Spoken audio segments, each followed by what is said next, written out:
Right, so I was looking through all my old software. Um, a few years ago, well, going back to 2009 and upwards, really. Um, I used to download a lot of software to try it out for video processing, recording, and all sorts of stuff. Um, I came. Hang on a minute. I've got to turn my router off. I'll explain why in a minute.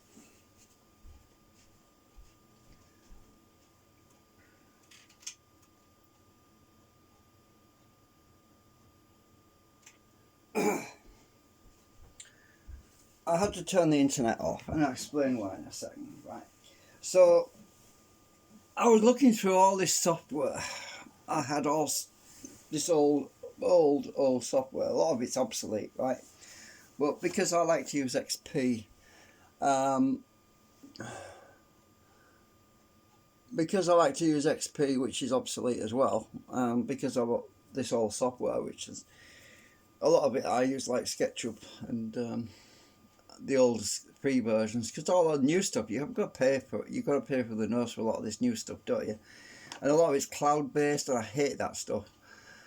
Um, I like to be able to have my data locally because you can back up your data locally, and you stick it on a Blu-ray disc, and you know you've got it safe. But you can't trust the internet because of viruses. Also, certain services disappear, and leave you in complete limbo, and you lose stuff, right? So a few years back, when I was a couple of two, what was it, 5, 6 years ago, I actually did an online thing to patent one of my designs to protect it. Well, frigging website didn't.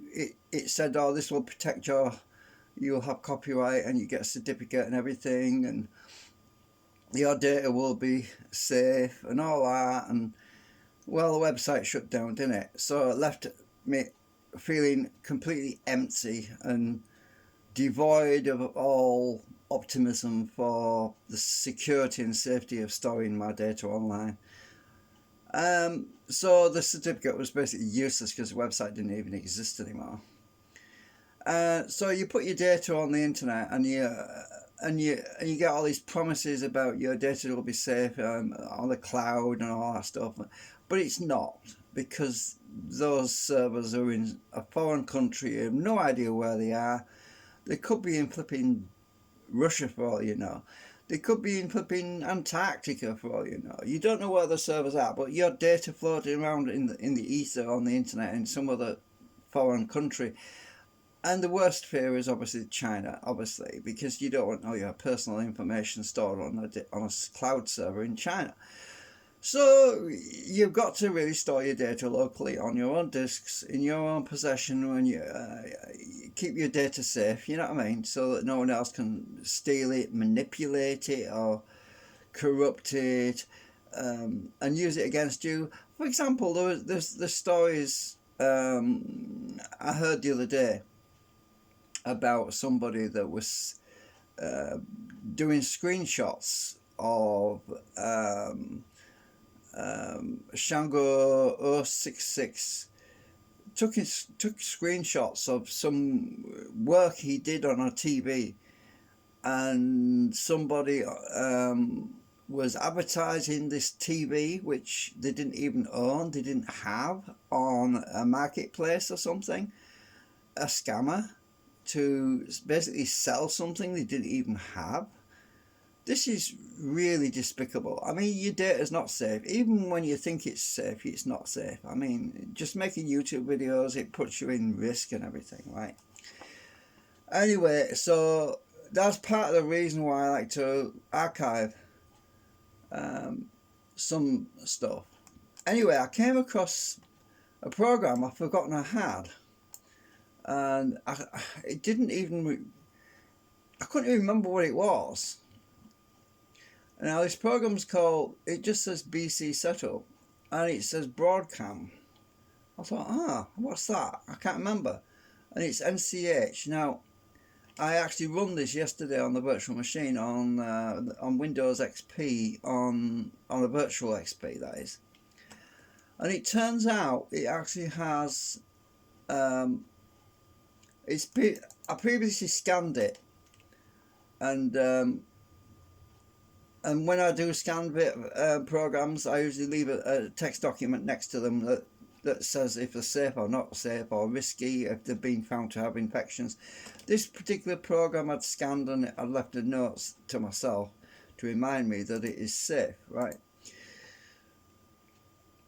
So I ran it on the virtual machine, and it appears to have some features which I could use, but it's a broadcast. It's a flash streaming software. So what I'm thinking is that this software might actually do to stream my desktop to the to the Ubuntu system on the virtual machine, right? Now the only problem with it is it live streams to the internet now and to the local network. Now I don't want to run the software on the internet. That is the reason why I've just turned my router off, because it requires you have port forwarding, which is basically to allow the computer to listen to potential clients that want to connect to the server, because this is a server, right? So what I want to do is I want to install this on my main XP, but I don't want to leave myself vulnerable because it uses flash, and obviously flash is defunct now, it's obsolete. Nobody uses flash now because it was found to be a security vulnerability. Now when you first run the software, it immediately tries to connect to the internet. So that's the reason why I've just turned my internet off, because I don't want to leave myself wide open to potential attack. So I'm going to install this on XP, and I'm going to see if I can get this to work to live stream.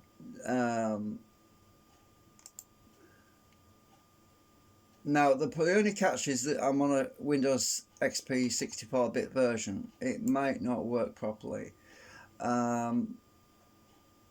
I'm hoping it will, so I'm just going to install it, and I don't want it downloading anything or updating itself or anything like that. I have no idea if his software's free. I don't know anything, I can't remember anything about it. It says view a video tutorial. Is that going to take me on the internet? That's the reason why I turned the internet off. I'll click on view video tutorial, see what happens.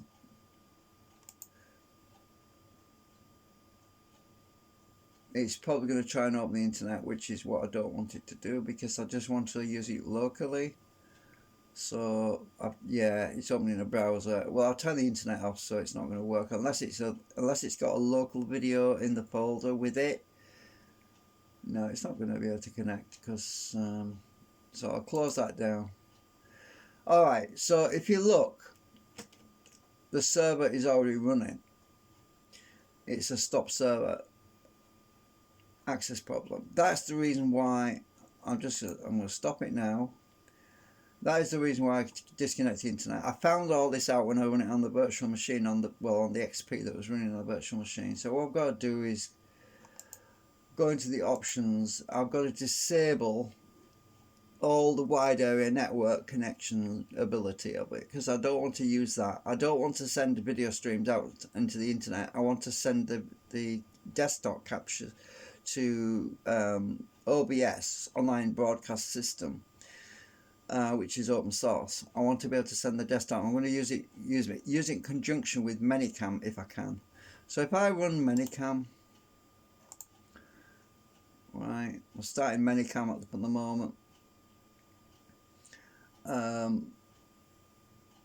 Right, it's capturing my desktop. Now I'm just going to close this out because it should be able to find Minicam. Service settings. It says here start before log on. well, I don't run the program automatically when you log on. No, I'm going to turn that off because I don't want that engaged. I just want to use it when I want to stream my desktop, basically, to OBS. Now, I don't know if you can find this program on the internet anymore, because as I say, I must have had it, I don't know how many years I've had it. What's the date on this? It's something I tried out, I can't remember. Oh, I must have downloaded it in 2018. That's when it says it was modified. So yeah, I must have had it a long time. It should be still functional, even though it uses Java. Sorry, Flash. So I've disabled the startup, automatic startup. Redirect URLs Flash format only. I hope that this doesn't use a third-party server on the internet, because I don't want to be messing with the internet at all, because it, as I say, it might be dangerous. It might cause me to get infected with a virus or something, and I've got no antivirus software on XP anymore. So web access, let's have a look at the web access. It gives local network, access Broadcam from the internet, cloud. You see, this is what I'm saying, it uses cloud. I don't want to use the cloud at all. Advanced routing, let's have a look. So I've got to turn a whole bunch of stuff up on here if I can. It uses local ports, local network mainly, static IP, auto detect. It wants me to open the firewall. Well, I'm not opening the firewall because it's going to be local anyway, but I do need it to go to the router, espouse the router. I'll probably have to go into the router settings and see what this program is using as an access point or something, and possibly lock it out, because I don't want to get a virus, or I don't want to get hacked, basically. Because it's no longer safe with it being flash, but it should be okay for local network stuff.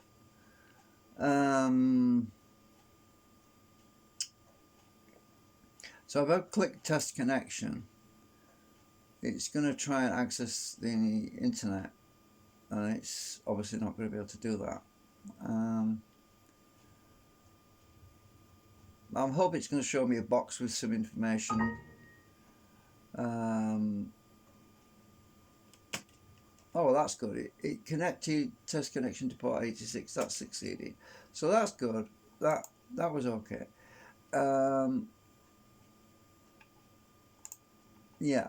Anyway, I'm going to make this a pretty short video, because I'm recording it locally on my phone, and to upload it to YouTube later on. But this is going to be part 1 of the introduction to this Broadcam software, because I've got to figure it out. I haven't figured it all out yet. I've got to work out how to use this software. So what I'll probably be doing is a follow-up live stream later on when I get this working. Hopefully to demonstrate it working, or to basically give you bad news that I couldn't get it working. So either way, there's going to be a part 2. Or actually, another idea I can do is to pause this video, because it is a video. So what I'll do is I'll pause it now. I'll have a fiddle around with it, see if I can figure it out, and then I'll come back with an update. But I'm still going to do a part 2, obviously, once I've got this thing connected onto once I've got my internet running, I've got OBS running. That's when I need to do part 2. So I'll get hiccups now. So I'll pause it for a minute while I figure this out. Right, so I found a menu where it's got advanced routing options. In this section, I selected the mode, which is here, and I set it to not used, so that it will no longer have public access. So that's basically been disabled. So hopefully that will shut down any external access. However, I've left the local access That's why I can't draw with this thing. As active. So this section's still active. It's set up. So in this section, it has a video output options section. So I'm setting it to constrain the aspect ratio to 16.9, which is what most people are watching YouTube videos on anyway. 4.3 is standard TV, which is the old-fashioned method. And I'm also setting on the low output settings. This is a low output, by the way. I'm setting to limit the frame rate to 15 frames per second.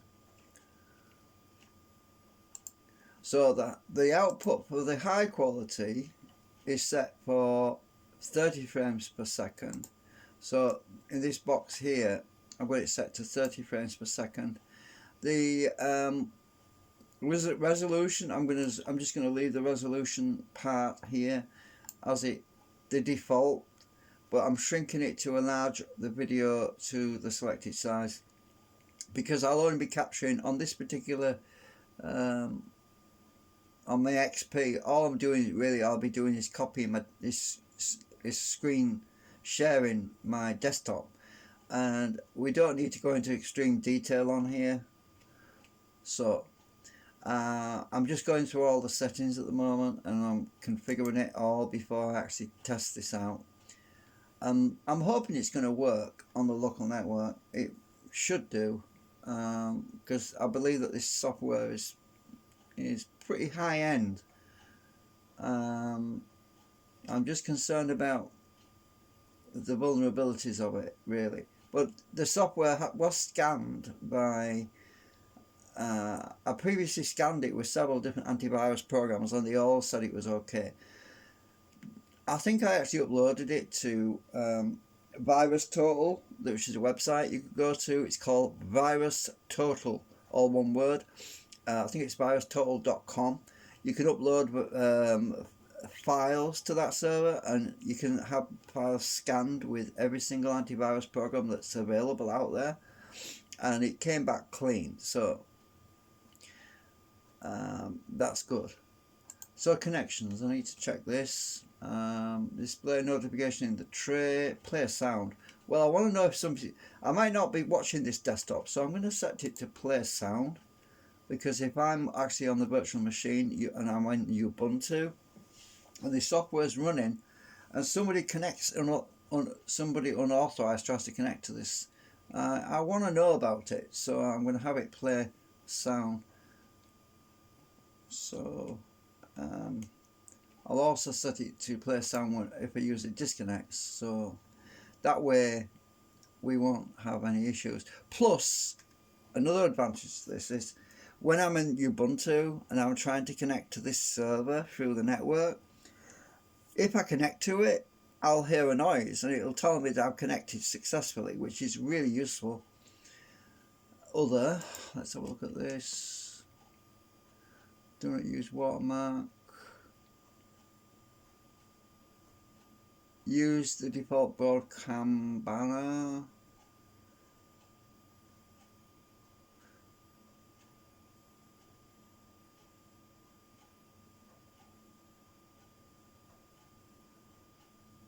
Do not show. I'll turn that off because it's just going to confuse. I'll already have a banner on the screen from OBS probably. I don't know. Anyway, I'll turn that out. Do not show banner. If it works, I don't know. It might force me to use it. I don't know if this is free software. I have no idea. It might expire on me. I don't know. It didn't say free. It didn't say it was trialware or anything when I installed it. Oh, it's trying to download, install on demand. Well, it looks like I've got to put the internet back on because it wants to download FFmpeg. I'll go and put the internet back on.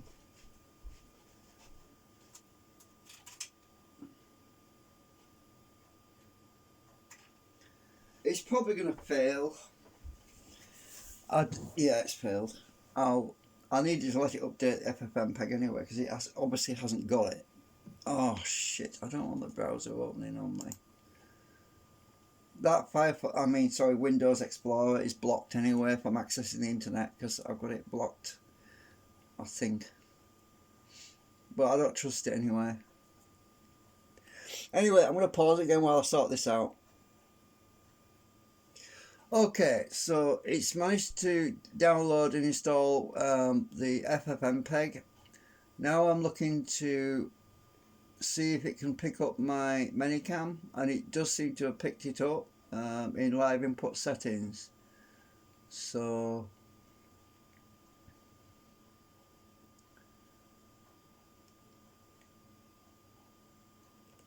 we're going to let that. I'll have timestamps on turn on, I think. That might be useful for seeing if things are moving.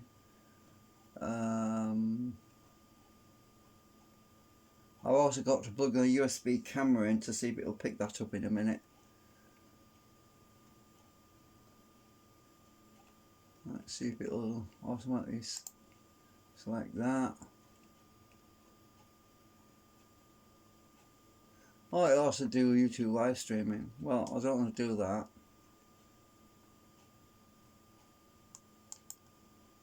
Let's see if it can see. Let's start the server. See if it can see.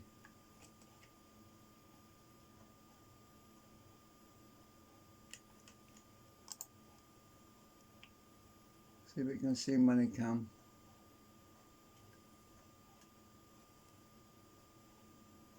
Well, I am capturing the desktop. It's not showing anything yet.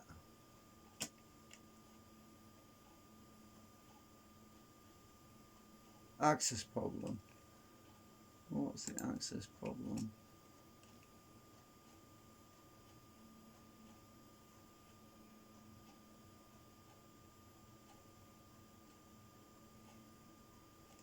Alright, so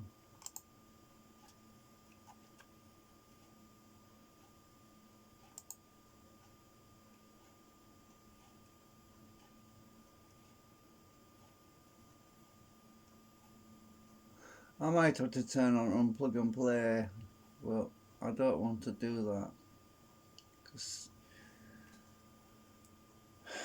Anyway, I'm going to pause this while I figure this out. Actually, I'll just click on OK, see if it comes up.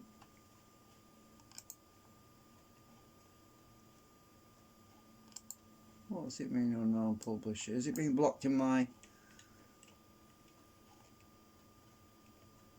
It's Adobe.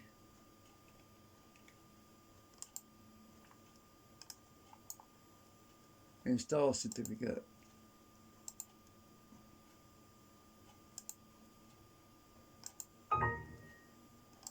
Right, it's imported the certificate.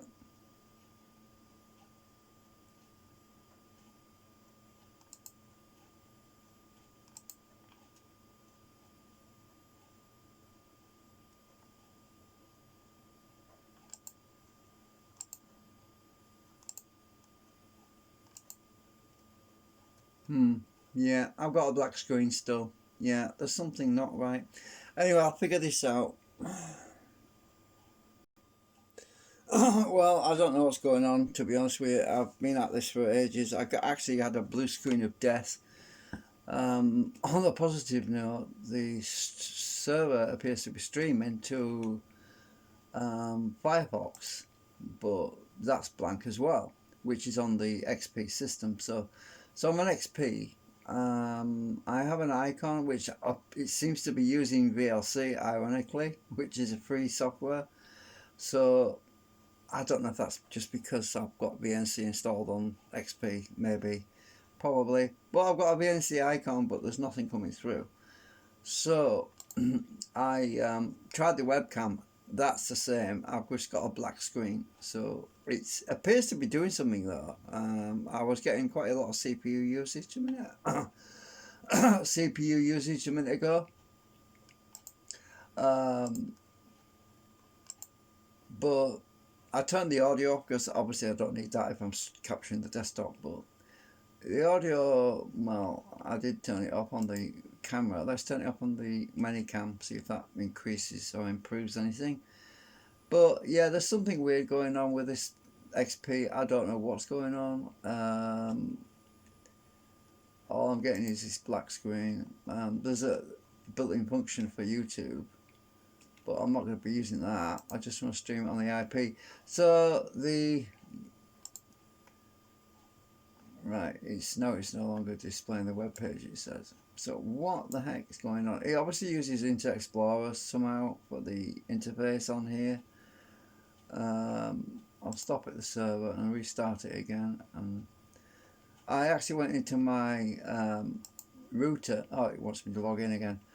I actually blocked access to the internet for XP, so it can't communicate directly with the internet anymore. So this server is no longer sending anything out across the internet because it's currently blocked.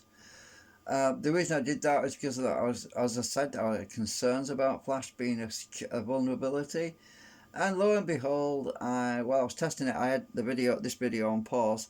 I had a blue screen of death, so I don't know if somebody tried to attack me at that moment, or if it was an AI, or I don't know, a bot or something, but something happened anyway. So I blocked the internet access so that I can mess about with this on the local network only.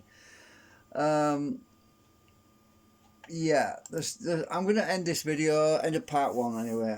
If I get this sorted, I'll do a part 2. But if I don't get it sorted, there's no point in doing a part 2, really. But I'll probably give you an update at some point. So yeah, this video is long enough. It's 26 minutes. So yeah, I've been faffing about with this for over an hour and a half now. Start the server again, see what happens. Yeah, we definitely get some action on in the web browser. There's a URL as well for connecting to it. But yeah, there's something not right. Something somewhere. I don't know. Maybe I need to install Flash. I don't know. Maybe it is Flash that's missing. But the other streaming software I was using before didn't need Flash. This does. But it seems to have it built in. It hasn't thrown any errors saying Flash is missing or anything. Well, it must be there because we've got a box. Normally, if there's no software, if there's software missing, you'd get an error message saying install Flash or something, but it doesn't say that, so it must be there. Yeah, I don't know. So I'll keep scratching my head until I figure out what's going on with it. Bye for now.